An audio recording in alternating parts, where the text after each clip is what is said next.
Hello everyone, welcome और welcome back to my channel.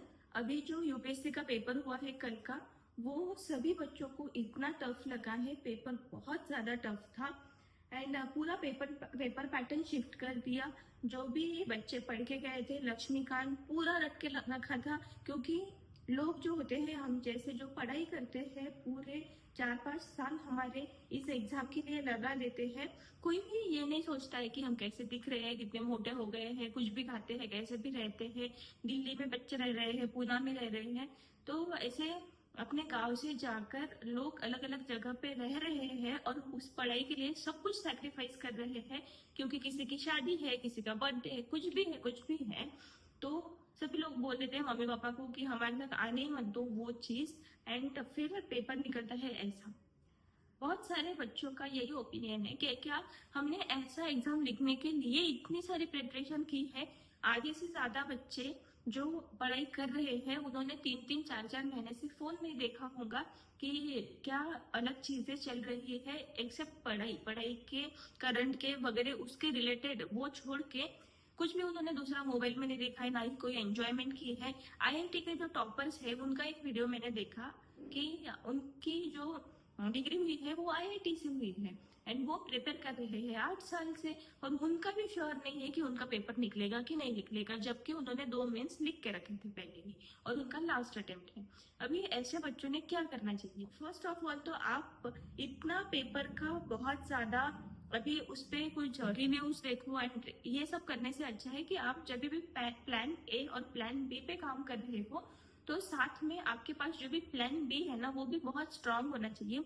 ये मैं इसलिए नहीं बोल रही हूँ कि निकलेगा नहीं, अभी तो सभी हम लोग अडेप्ट कर लेंगे ये पैटर्न। जो भी नए बच्चे आएंगे, बस सब कुछ भूल के अगेन वो इस पढ़ाई में जुट जाएंगे। ऐसा तो है नहीं कि नेक्स्ट ईयर से एग्जाम कुछ इजी आ जाएगा या फिर कुछ चेंज ही नहीं होगा, इसकी कोई श्योरिटी नहीं है। पेपर इजी भी आ सकता है, टफ भी हो सकता है।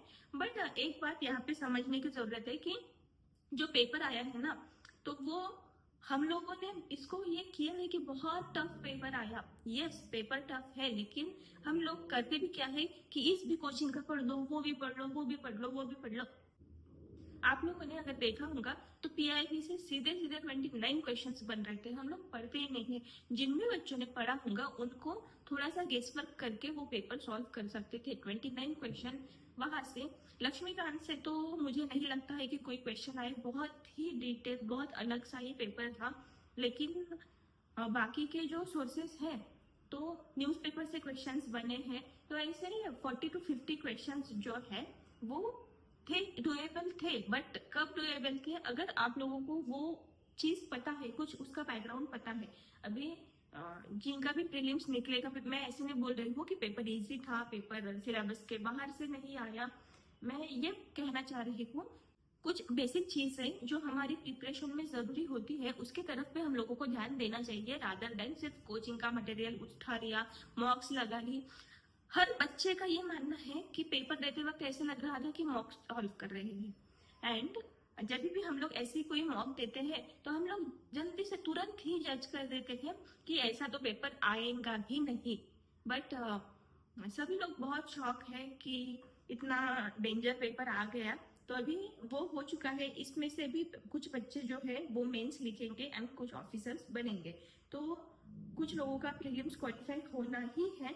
बट जो भी एकदम टॉपर छोड़ दो, आप जिनको बहुत ही अच्छे मार्क्स होंगे उनको छोड़ दो। वो 10-12 बच्चे अगर आप छोड़ दोगे, मतलब 100 छोड़ दो, लेकिन उसके अलावा जो भी बच्चे होंगे जो इस साल का प्रीलिम्स क्वालिफाई करेंगे, तो उसमें से 90 to 95% लोग वो तुक्के से पास हुए होंगे। एंड इट इज ट्रूथ, ये कोई भी नहीं मतलब झुटला सकता। अभी कोई होगा ऐसा जो कह दे कि हाँ मेरा तुक्के से निकला है। अभी ऐसे नहीं है कि तुक्के से निकला है तो उसने कुछ भी नहीं पढ़ा और निकल गया, ऐसे नहीं। उनकी उसके पीछे की उनकी मेहनत होती है 8-8, 9-9 साल की। कोई कोई बच्चे इतने लंबे टाइम से पढ़ रहे होते हैं, कोई कोई 3-4 साल से, और कोई फर्स्ट अटेम्प्ट में ही क्लियर कर देता है।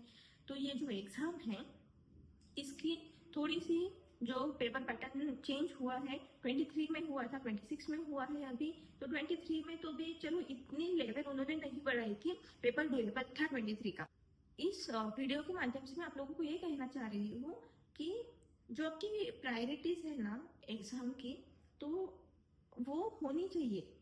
आप प्रायोरिटी 1 पे ही रखो एग्जाम को।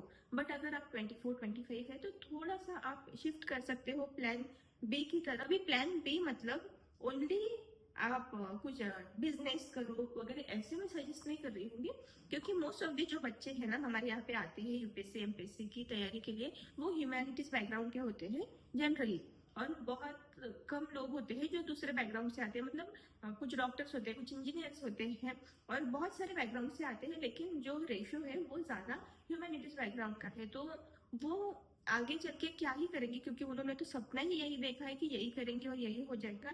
तो plan be in the sense कि आप थोड़ा सा दूसरे एग्जाम की तरफ भी लुकआउट कीजिए जो सेम सिलेबस रखती है, जैसे कि स्टेट पीएससी।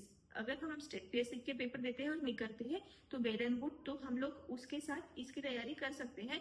बट अगर ऐसे कुछ ड्रास्टिकली चेंज करता है यूपीएससी, तो फिर आगे चल के बहुत ज्यादा दिक्कत हम लोगों को होती है।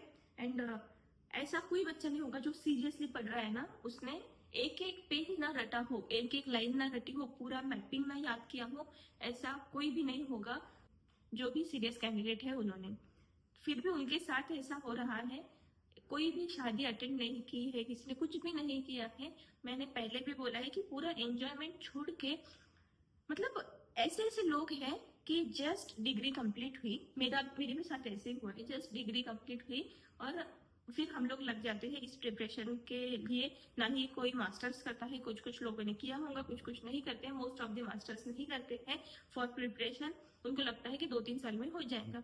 एंड वो जो हमारे ग्रोइंग एंड बहुत अच्छा हमारा एज होता है, जिसमें हमको घूमना फिरना, कुछ मस्ती करना, दोस्तों के साथ घूमना, ये सब हम लोग वो सब मिस करके, वो सब सैक्रिफाइस करके हम कर रहे हैं। हम खुद के लिए कर रहे हैं, मान रहे हैं कि खुद के लिए कर रहे हैं, लेकिन उस एग्जाम के लिए जो हमारी जिंदगी बदलने वाला है आगे जाके। और इतना हाँ, अगर ये पेपर ऐसा होता ना 50% क्वेश्चन ऐसे और 50% नॉर्मल जो आते हैं, वो 8-10 क्वेश्चन थे जो नॉर्मल आए होंगे, और वो भी बच्चों ने इस प्रेशर के अंदर गलत कर दिए। अभी यूपीएससी को इस एग्जाम में आप लोगों से, हम लोगों से क्या चेक करवाना था कि हमारा टेम्परामेंट कैसा है, क्योंकि कुछ क्वेश्चंस डुएबल भी थे इसमें, बट हम लोग इतना पैनिक कर जाते हैं ऐसा पेपर देख के, क्योंकि ये पहले कभी हुआ नहीं होता है। एंड आपका जो आपने लॉजिक गेन किया है वो आप कितना इम्प्लीमेंट कर पा रहे हो, आपने जो भी नॉलेज गेन किया है उसको, उसके बेसिस पे आप लॉजिक से कैसे क्वेश्चन सॉल्व कर पा रहे हो, बस यही यूपीएससी को चेक करना था इस एग्जाम में। बट बहुत घटिया पेपर था।